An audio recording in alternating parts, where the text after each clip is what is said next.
Charting the Course, your guide to Southwest Florida living, real estate, and life on the water.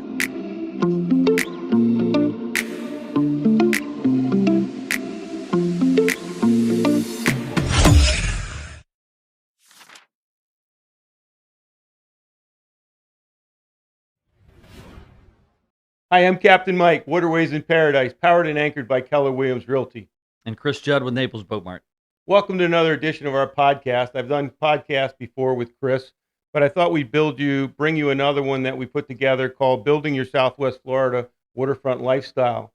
And I think there's just things that we're putting in here, Chris, that our buyers, first-time buyers, haven't really thought about, and even seasoned buyers, that have lived here in Florida with the boat in the house haven't, really gave a lot of thought to it either. But today we just want to remind you this is all about education.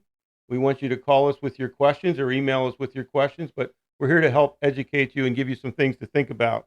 Um, my team, Waterways in Paradise, we specialize in waterfront property. We love what we do. We interact a lot with the boating community. And of course, Chris and I have, like I said, we've done a number of podcasts together. Chris, how long have you been in the business? 1992 was my first entry to this industry, and shortly thereafter, I got into my first general manager position with a boat dealership, and 16 years actually with Naples Boat Mart. And the like yourself, I think you've been around and in the business long enough where you've connected with a great group of people. You've developed a database and a clientele that really kind of kept us going when maybe times were a little less productive than we would like. But I'm very thankful for that. So those of you that are watching, we appreciate it a lot. And I got to just add this that, almost 20 years ago, I bought my first boat from you. And that's how our relationship's been together. We've grown together as friends and professionals for almost 20 years now. So Yes, sir. this is not our first time together. With that being said, today we just like to give a shout out to Louis Ferris of Hoot Loan Mortgage. He is sponsoring this podcast for us, which kind of leads us right into our first topic, which is cash versus financing. I don't really think sometimes when our buyers start looking, they really took that extra minute to talk with their financial advisor, about what's better for them to do, cash or financing, whether it's purchasing the house or the boat. And or they didn't talk to Lewis, the lender, because there's so many options of availability he has. Now I know what the answers are, or Lewis can give the answers on a home, but when it comes to cash versus financing with the boating world, what do you find in your industry? A lot of dealers over the years have created an option that didn't exist, a decade or so ago, and that was dealerships with in-house finance departments. Um, In-house financing is been something that's been more for the automotive industry for a lot of years. So you go in and they're really going to press hard for financing because obviously, as we all know, there's a profitability in lending. We all know that. So dealers like us in Naples Boat Mart, we have the luxury of having an in-house department that orchestrates that entire process with our clients. We are paid accordingly, quick and short to the point, and we have the luxury of basically crediting our purchases with the amount that we earn in that process. So it's not just some one-sided street here for the dealer to make a bunch of money. There's truly an incentive to doing so. So when you have the opportunity to go and deal with a dealer that is set up like that, it's not a sales pitch. It's not a smoke and mirrors game. It's a legitimate opportunity for someone to take advantage of a credit or a discount for legitimate reasons. So in the marine world, there's definitely benefits to it. Absolutely. And we find the same thing in the housing world. So once again, have that conversation with your lender, have that conversation with your financial advisor. And I think it's just something to take into consideration. Now, here's a topic that they don't always think about, maybe up front, especially the first time home buyer, or they haven't put enough thought into it. Um, you know, Topic ownership decisions, how you're going to how are you going to make that transition? For the buyer of that waterfront property, is this going to be a full-time residence where they're going to be able to take advantage of the homestead, opportunities and the portability if they're reselling? Or, you have something in your world called, documentation. You Yes. want to explain the difference in your world between documenting a boat and just, going with the standard? To relate it to, say, the automotive industry, when you buy a vehicle, you are going to go through a title and registration process. Simple. You're going to see an annual registration renewal. In the marine side, it is similar until we get into a certain size of a boat. When we get into the 28-foot class, is a roundabout expectation, is about the 28-foot range and larger. Um, it changes because if you are financing, getting back to that finance topic for a moment, if lenders are involved, they're going to demand that a boat be Coast Guard documented as opposed to state registration. And here's why.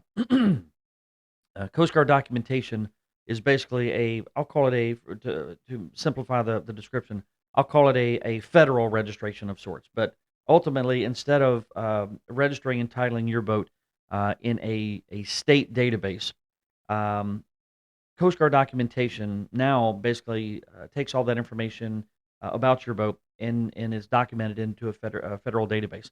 So the reason that the lenders want to see a larger boat, again in that 28-foot range and larger range, the reason they want to see that Coast Guard documented is because if that boat were to end up being stolen, or it is landed itself in another state beyond the state boundaries, it is easier with all the information that is documented federally. It's easier for the lender to reclaim that collateral and locate that vessel.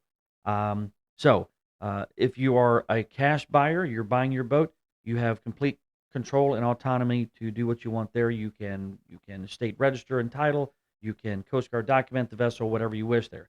The rules will change a little bit when you're lending, but there's a reason for that. The other reason, if you are traveling to other foreign destinations, foreign ports, where in any area where you might have to pass through customs, a Coast Guard documented vessel, based on the information that is federally documented, it's a little simpler. It's a little less intrusive of a process to pass through customs and reach your foreign port. So, just another topic there, and but there's choices.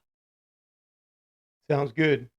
And another parallel that we find in both our industries, you and I have talked about this before, is the market in general, the real estate market and the boating market, how they kind of are parallel. And rather than us getting, or at least from my standpoint, getting into the market, the statistics, days on market, all those types of things, at the end of this program, there's going to be my contact information. They can gladly email me. We'll send them all the statistics. Our newsletters always have all the statistics out for Collier and Lee County. But I think that we got to dive a little deeper into this, Chris, because you know you're gonna. They need to talk to you too about the type of boat they're going to have, because the type of boat they're going to have is going to have a lot to do with where they want to buy waterfront property or where they have the waterfront property. Things that we've talked about in other podcasts. Bridge heights, bridge clearances, water depth underneath, all those things. Plus, are they going to make the memories fishing, cruising, sunset? You know, um, I would say that even in this current market, if there's buyers and sellers out there, whether it's new or used, that if you're priced for the market, it's value, we're selling and we're in doing business. We've For all of my years of being in this business, and I think you and I've talked about this before, and maybe even have commented on a previous podcast, but um, the recreational markets, boating, RV, anything that keeps us outside enjoying ourselves, and then the home development, construction, real estate, all of that stuff. I've always found those to operate at a basically the same sliding scale. The ups and downs affect both industries. When people are happy with income, with investments, with their property value, with all the above, it leaks over into the recreational sides as well. So it's been we're very fortunate that the bulk of our years in this business have been good. There's going to be adjustments, and there has to be. If there's not an adjustment, then you can't go up forever. So the beauty of that is when things are operating at the state that they have been, I think we're going back on a positive trend. Thankfully, the last year's been obviously maybe a little softer than it was maybe in the past, but we're all thankful that we're back on that positive trend. People down here, I've said this a lot over the years. I don't think that anybody will ever in our area completely give away their boating habit. It's just not going to happen. There are a lot of financially savvy people in our area, and I really pay that as a big compliment to all of you. Those that have made wise financial decisions. You're not just throwing it away on an unnecessary purchase of a home, an unnecessary purchase of a boat. So it's people are still smart about their spending. So when things are a little softer than maybe they have been historically, then they're going to adjust that spending, but they're not going to give up on it. Just like they're not going to. And I'm a huge advocate of this on the real estate side. I mean, I really have a tough time not buying the home that I want because it's where you're going to spend a long time, not just every day, but potentially for most the rest of your life. So the decision making between both industries, I think, is pretty similar. Absolutely. And again, we both work, live, and play in Southwest Florida. And I think we both, it's our opinions, obviously, not as professionals in either of our professions, that we are blessed to live in a great area that we feel is going to be here for a long time to come. And, and, and you can see that by the number of successful people that live, in this area, so thank you guys all for being successful and bringing value to Southwest Florida because we do love it.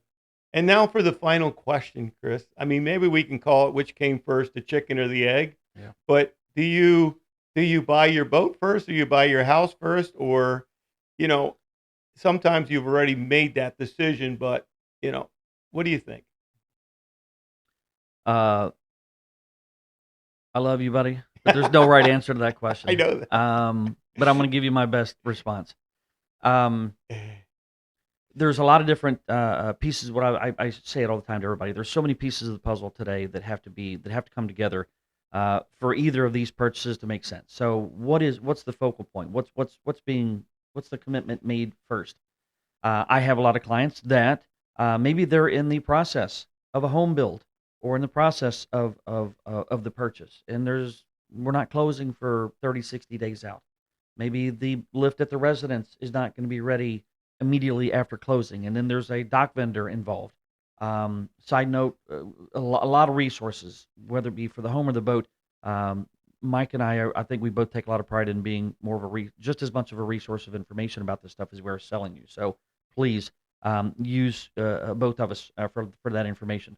But back to that answer is the pieces don't always fall into place in the proper order.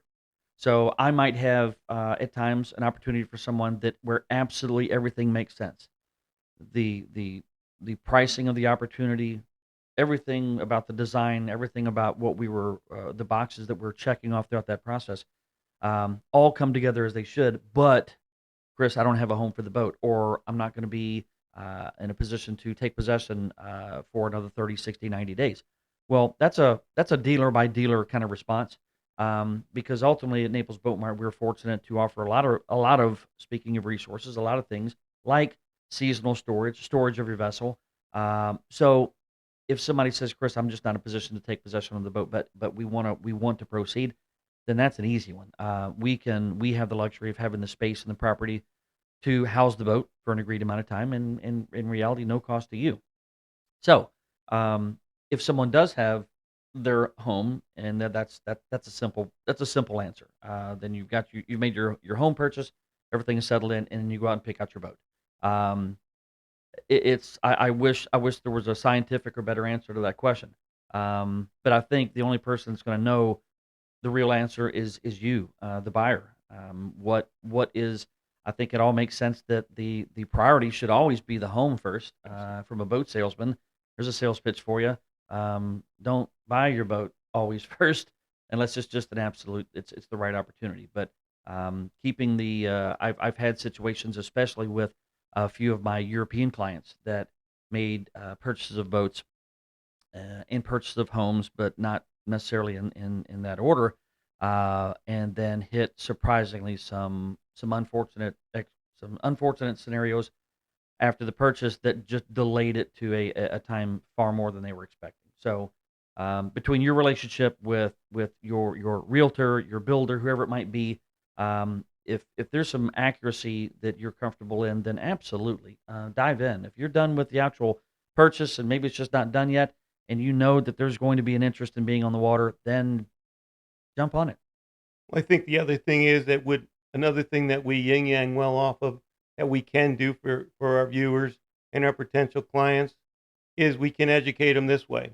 If they've talked to their financial advisor, they've talked to the family, they made decisions they want to be in Southwest Florida, they've talked to their lender, whichever way they want to do it. We specialize in giving waterfront property tours. And, if they're trying to match that with their boat, we've talked about this in other podcasts. We can put them on the boat and we can show them how easy it is to navigate the open water. Or if they've come to you and they like the boat, we can, coordinate a waterfront property tour with the boat that they think they want, and we can go make sure it all fits and matches up.